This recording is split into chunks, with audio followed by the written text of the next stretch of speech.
wonderful evening right here from the city of Lagos. This is Voice. A wonderful evening right here in the city of Lagos. This is Voice of the People, 90.3 FM. This is World News. My name is Esther Wachuku, and here are the top stories. Breaking: JAM has admitted errors in 2025 UTME. Amotekun rescues 5 kidnapped victims in Ondo State. Hiriwa slams Tinubu's ministers over planned trip to London amidst insecurity. Nnamdi Kanu's detention, DSS refutes solitary confinement claims. Tinubu submits 1.783 trillion appropriation bill for FCT to Senate. Also, President Tinubu approves establishment of forest guards to combat terrorism. And on stories outside the shores of Nigeria, Trump praises young attractive Ahmad al-Shara after Syria meeting. Details now.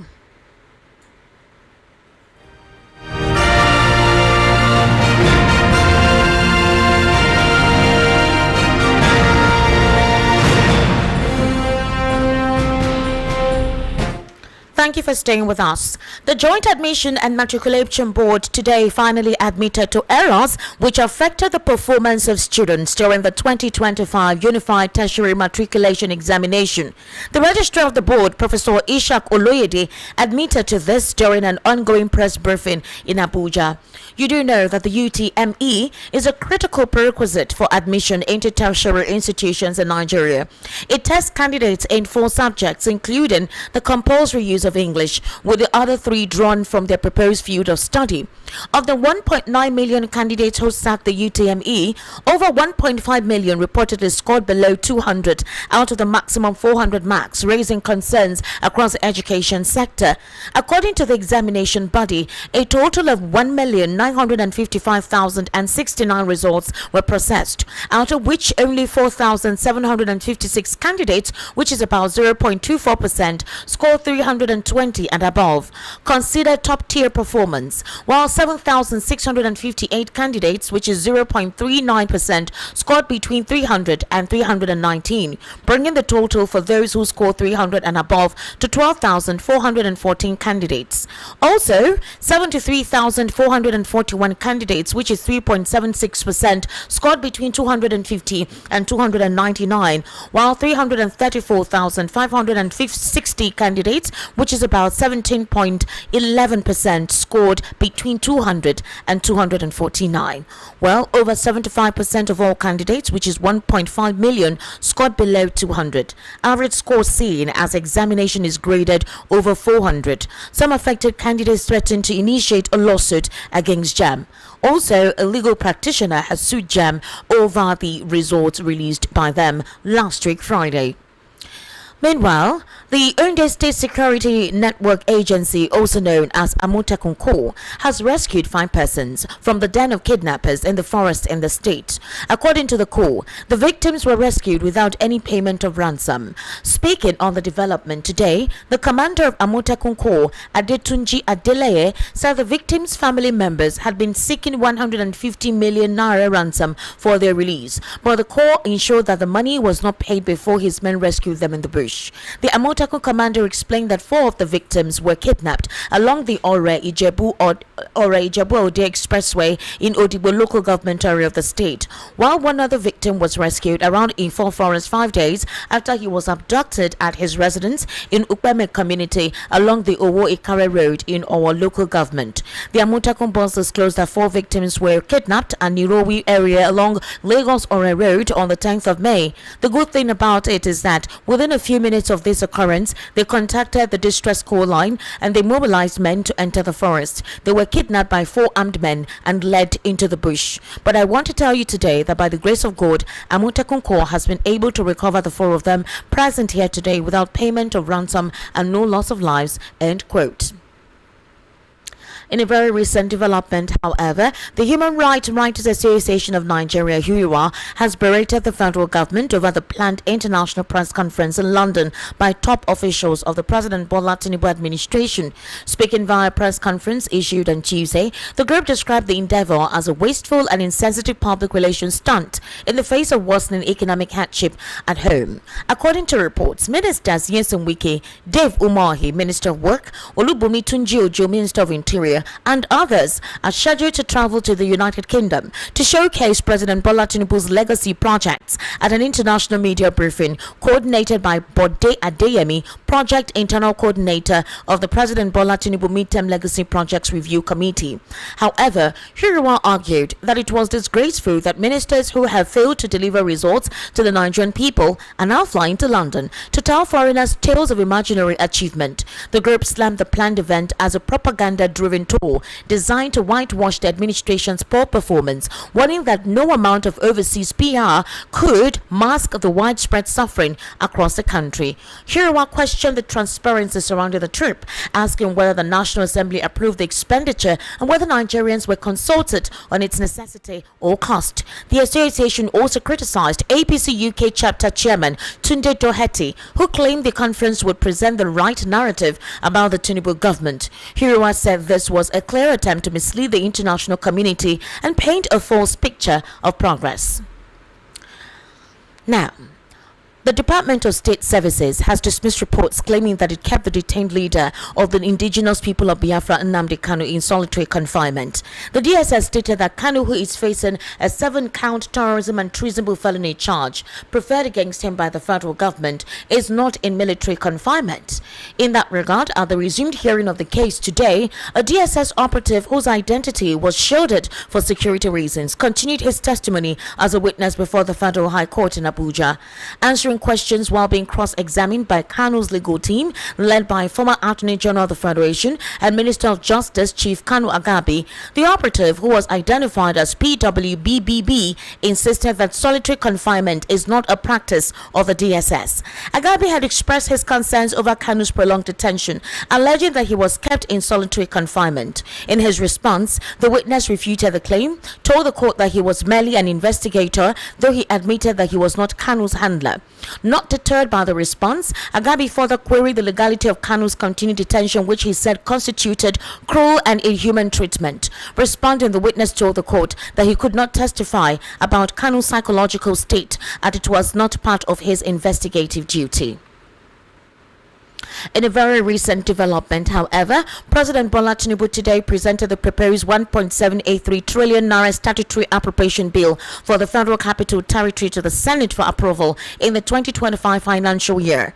In a communication addressed to the upper chamber, President Tinubu urged the Senate to expedite the consideration of the bill, emphasizing that its swift passage was crucial to ensuring an effective and service-oriented administration for FCT residents. In response to the President's request, the Senate invoked Order 78 to allow the bill to undergo its second reading on the same day it was introduced. However, the accelerated process sparked debate as Senator Abdul Ningi, an opposition lawmaker, raised concerns over the procedure.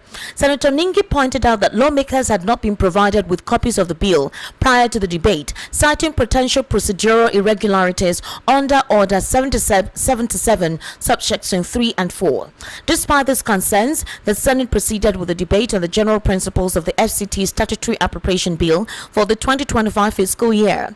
Leading the debate, Senate leader Okpeyemi Bamidele explained that the bill seeks to authorize the issuance of 1.7 trillion naira from the FCT administration statutory revenue fund to finance personnel, overhead and capital expenditures for the 2025 fiscal year from January 1 to December 31. The proposed budget is divided into three main categories: 150 billion naira for personal costs, 343.78 billion naira for overhead cost, and 1.29 trillion naira allocated for capital projects. Bamidele emphasized that the primary objective of the budget is to ensure an effective and service-driven administration with a strong focus on completing ongoing projects with significant infrastructure and essential service impacts in Abuja. He further highlighted that the budget also includes the continuation of vital ongoing projects in the FCT while introducing new initiatives deemed necessary for the territory's development. Now, due to the spate of insecurity across the country and the current slaughtering of soldiers in Mate, in a significant move to tighten national security, President Bola Ahmed Tinubu has authorized the creation of a forest guard unit tasked with protecting Nigeria's 1,129 forest reserves. Recruitment for the new outfit has officially commenced. The development was confirmed today through a statement issued by Special Advisor to the President on Media and Public Communication, Sunday Dari. As part of the directive, the newly formed forest guards will undergo rigorous training and will be equipped with firearms. Their core mandate is to identify and eliminate terrorists and armed criminals who have turned Nigeria's forests into operational hideouts. The recruitment process is being jointly handled by both federal and state governments, signaling a coordinated response to escalating security challenges in remote areas.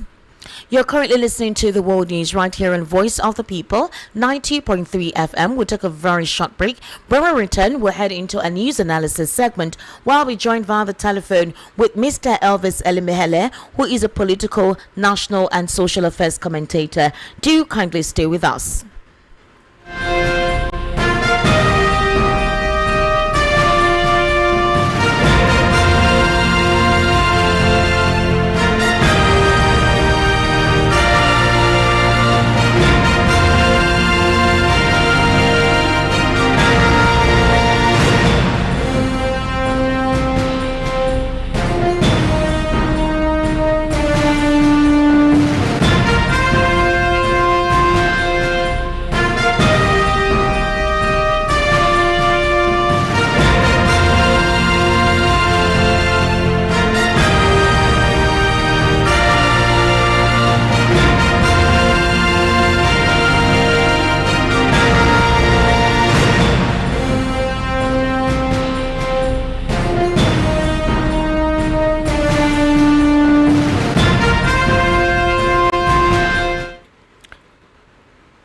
Thank you for staying with us. This is still the World News right here on Voice of the People, 90.3 FM. In a very recent development, Adams Oshiomole, the senator representing Edo North, has publicly challenged Reuben Abati, former presidential spokesperson and the co-host of Arise Television's breakfast show, to a physical showdown. Oshiomole's challenge is a response to what he described as mischievous questioning by Abati during a recent television segment. Speaking on Tuesday during an interview in on Politics Today, about his line of questioning directed at Ifeanyi Okowa, the immediate past governor of Delta State, in a recent program sparked the uprise. According to Adams Oshiomole, he disclosed, "I was particularly shocked that a senior editor could ask for the immediate past governor of Delta State, Okowa, mischievously. I must say, with all due respect, did you get permission from Oshiomole that your sins will now be forgiven before you decided to decamp to the APC?" The former governor of Edo State criticized Abati for what he perceived as an attempt to link him to the political decisions of others. Oshiomole also referenced Abati's past, mentioning his arrest by the Economic and Financial Crimes Commission after serving as a spokesperson for former President Goodluck Ebele Jonathan. The senator also took issues with Abati's comments on Labour Day, where he felt the senior journalist failed to acknowledge his contribution to labor movements. He said if Abati wished to continue his criticisms, they should do so in person. He also disclosed, however, rather than crediting him with that, he said when they leave NLC, they now go and become governors. If you were angry because you wanted to be a deputy governor, you lost an election in Ogun State, is that the reason you are paranoid, using every opportunity to abuse me? If you want to abuse me, don't hide behind the television. Let's meet in the streets and fight it out. I currently have via the telephone right here Mr. Elvis Elimehele, who is a political, national and social affairs commentator, also a journalist of over 3 decades. Mr. Elvis Elimehele, good evening and thank you for joining us today on the World News at 6. How are you, sir? I am fine, sir. Thank you for joining us. How are you, sir? I am fine, sir. Thank you. Mr. Elvis, let's start off with the showdown with Adams Oshiomole and Reuben Abati, where he made mention of the fact that if there was going to be any personal conflict between both of them, they should go to the street and fight it out.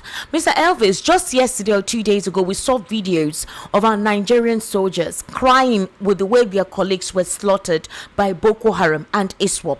It was terrible, Mr. Elvis. If you see the videos on social media, it is extremely disheartening. I don't even have the words to describe what happened, and it has become a consistent pattern to the extent that the Nigerian military has confirmed that the Boko Haram and ISWAP members use weaponized drones. Actually, they use drones, and the question is how they had access to these weapons, how they had access to sophisticated weapons in a country like this. And then the question that begs the mind is, none of our political elites, the National Assembly has not spoken of it. We've not heard anybody make mention of it, aside from the president warning the security agents, especially the heads of the security agencies, that enough is enough. They need to do something about this. At this point in time, is this what our politicians are rabble-rousing about? Is this the core of Nigeria's polity at this dreadful scenario?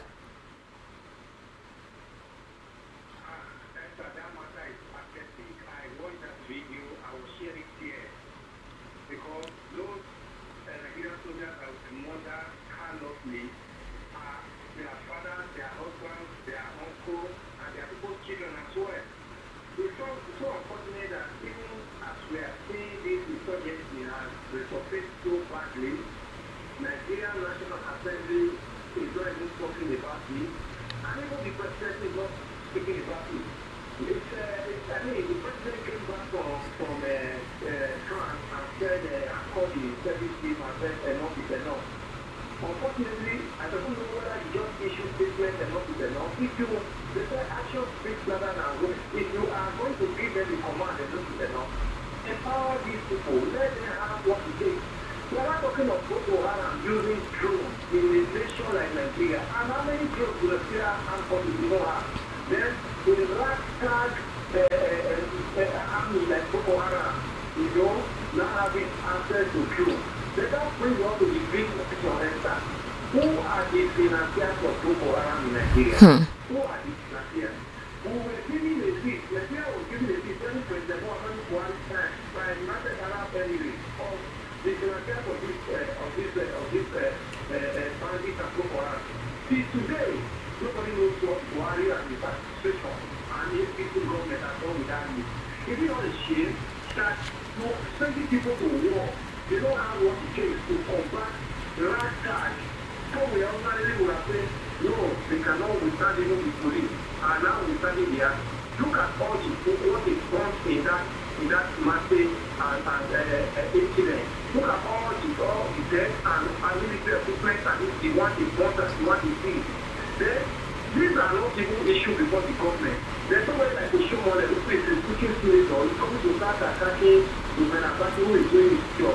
The journalist must ask questions. If you are here, as you are here in the this program, and you cannot ask the right question, that means you don't do your job. What do you call no over in journalism? So that it's kind of thing that you don't look at places before you ask questions. Because we want to tell the public that we are doing our job, and we want the public to know the truth at all times. True. Any question that was asked by Oshiomhole-Abati that will not come to listen to Oshiomole. I watched that program, and I saw how he was looking backing on the chair he was sitting, want to challenging Oshiomhole-Abati. He is doing, Oshiomhole-Abati is doing his job, but someone should face what he is voted for to do. Where he came from, everyone else for my sake, is the, I don't know to present, I don't know in the village. That said, I don't know. People cannot go to farm. People cannot do their normal businesses and a lot of insecurity. Those are not even in concern. It's only coming to attack somebody who is doing his job diligently. But this is where we have issues in this nation. We chase shadow instead of chasing the object. And now these are people that are supposed to have said, okay, what statement have they issued since this attack on Nigerian armed forces in Borno State? We have not heard them issue any statement. We have not even heard. We only saw Mokulu crying. One of the senators that came from that side, that part of Nigeria, crying. But we have not heard response that follow that cry. We have seen crying in National Assembly over the years. We saw Smatadeyemi some years ago when he was in the Senate, cried in the hollow chamber of the Senate. Well, after the crying, what changed? Here we are today. Monguno has just done his own. What is going to follow next? These are the things that Nigeria should be reminding our government. We have missed it out. People cannot go to farm. I listened to your news bulletin you just read now. There are so many things that you read here that that are becoming very challenging to me. I don't know. Very challenging. Let's yes. The concerning JAM, Mr. Elvis Alimehele, they have actually admitted to errors which affected the performance of students during the 2025 Unified Tertiary Matriculation Examination. Unfortunately, one of the students who participated in the examination committed suicide, and a couple of other students too are going through that psychological debilitation because of what happened. So now, after all of that, if not for the clamors of parents, teachers, law firms suing JAM, they have admitted that there were errors.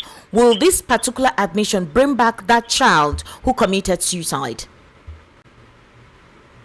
Absolutely no. Esther, the problem we have in this nation, we missed it. JAM is not one of the organizations that should be bringing money into the coffers of the federal government. This is supposed to be like a social agency. But today, since Olorede came into JAM, Olorede is not declaring he paid so billion into the treasury. That is where Nigerians have missed it. That's where we have not been able to challenge Olorede. I had a personal encounter. I had a very personal experience with Olorede. My son missed his JAM in 2002 because of these same issues. He got to the hall. They said the hall can only take 200 candidates. And my son was 201. I said, okay, what do we do? They said, no, we are going to send you another email that will send you the time and the date he's going to write his exam. The following month, throughout that day, I didn't get any email. The following morning, I went to his center, only to be told that his weeks have just finished the exam now. He missed that year. I was in a radio program like this. I put Olorede on the call. He was with me on the call, on a radio show. Nigerians called Olorede that day and gave to him. Since that time, I knew that this man has been overrated. This man has been over-pampered because he came in and started doing what will benefit his employer at the detriment of Nigeria. Nigerians now began to say, oh, JAM has become opaque. JAM has now become a transparent organization. JAM meant to collect money for Nigeria to service this nation. When we have every other thing that is bringing in money to this nation, why JAM? Look at the young girl, 19 years old girl that committed suicide. Can she come back again? Do you know the agony that has been thrown into that family? This girl said what she even made last year, the transfer better than what the last time she made this year. Then she could not stomach it. She went to commit suicide. People like Olorede should be sued for murder. It is not just that after all this error have been committed, tomorrow somebody will just walk free, and people are in agony. People are languishing. The Nigeria Bar Association should come out and speak. Let people pick up Olorede and sue this man for murder, because he has committed more atrocities in jail than what Nigerians are celebrating him for. It is apparent nonsense for somebody to knock on and now begin to say he has paid 7 billion, he has paid 10 billion into the treasury of Nigeria because JAM is now a money-making organization. That was not what it was set up for. These are the issues. The same money they said is spent into the treasury, some other persons are there to pick it up and embezzle it at the detriment of Nigeria. Mr. Elvis, it's very, very unfortunate. Let's quickly go to Nnamdi Kanu. During cross-examination today, the DSS is denying that they kept Nnamdi Kanu in solitary confinement. But Nnamdi Kanu's legal representative said that Nnamdi Kanu has been kept in an illegal confinement or a solitary confinement. But the response, that is the witness that was brought in today, the DSS witness said he was not Nnamdi Kanu's handler and that he was not responsible for his Nnamdi Kanu's psychological state of mind, so he cannot necessarily partake in saying that, or oversee the solitary confinement or where Nnamdi Kanu was kept. But Kanu Agabi kept insisting that his client has been kept in solitary confinement and that it is not supposed to be so, that the prolonged detention that they kept him on is unconstitutional. How do you react to this?